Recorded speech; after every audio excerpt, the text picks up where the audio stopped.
አሁኑኑ ተነሱና በጊዜ ተኙ። አራማ ትንሽ ቆይት ነው። በጊዜ ተነሱና ተኙ። አበባም ትተኛበት።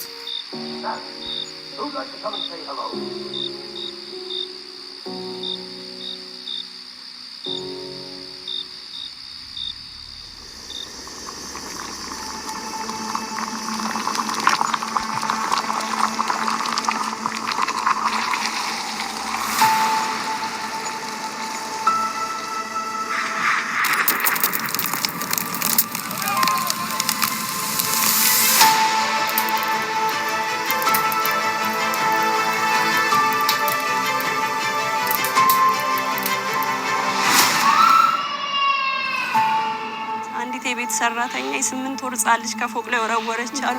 ምንድን ነው የምታወሩት? ሚዲያ ሁሉ እኮ እሱን ነው የሚዘግበው። ሰሞኑን በሶሻል ሚዲያ ትልቅ መነጋገሪያ ነበር። በዚህ ጉዳይ ላይ ሀሳብ እንድትሰጠኝ የደረሰው ነገር ብዙዎችን አሳዝኗል፣ ብዙዎችን አስቆጥቷል። ምንድን ነው የማውቃት መሰለኝ። ማንን? የልጅቷን እናት ተጠርጣሪ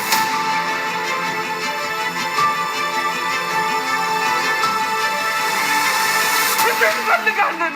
ነፍስ ያላወቀች ልጅ፣ ሰው ያለየች ልጅ። ለምን አንቺ የህግ ሰው ነሽ አይደል? የህግ ሰው ከሆንሽ ከአንቺ የምንፈልገው ፍትህ ነው፣ ያልዘገየ ፍትህ።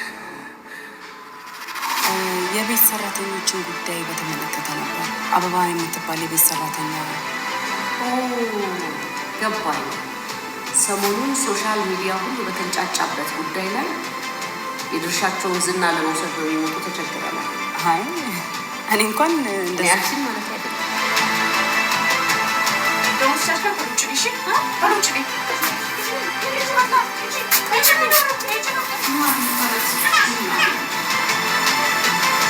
አይደለም እኔ ተጠርጣሪዋን በግልጽ ነው።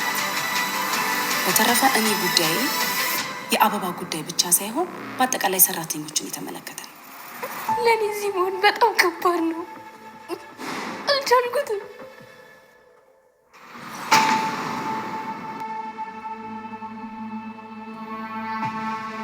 የስራ ባልደረቦችሽ እውነታቸው ነው፣ ዋጋ ያስከፍልሻል። ዋጋ ሊያስከፍልኝ ይችላል። ብቻሽን አይደለሽማ። ለጥንቃቄውና ለደህንነታቸው ሲባል እነዚህ ልጆች እዚህ ነው። ማነሽ አንቺ? እንዴት ነች? እና እኔ ስልኬን አንቺ ማሙስሽ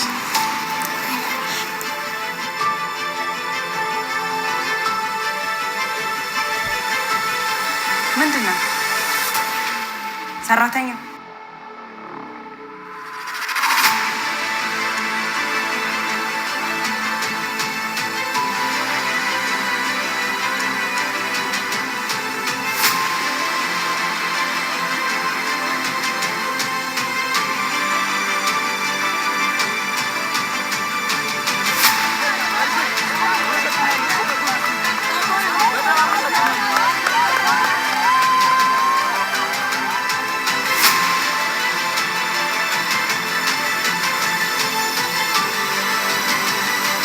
አንደኛ ተከሳሽ እዚያው ማናት ጥብቅና የቆመችላት?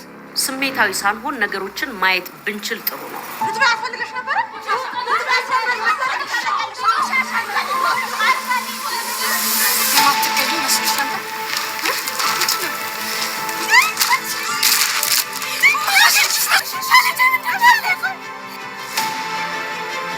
እንዴት ነሽ?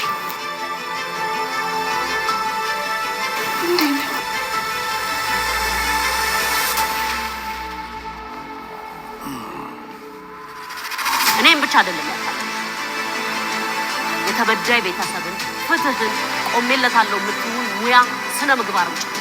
አንድ ጊዜ ማስረጃሽ እሱ ችሎት ላይ ሄደሽ ታስረጃለሽ። ውጭ ከቢሮ ሁለተኛ ተከሳሽ እንግዲህ ስልክህን አውጣና ቴሌግራም ቻናሉን ጆይን አድርገህ ፔቲሽኑን እንድትፈርም ነበር።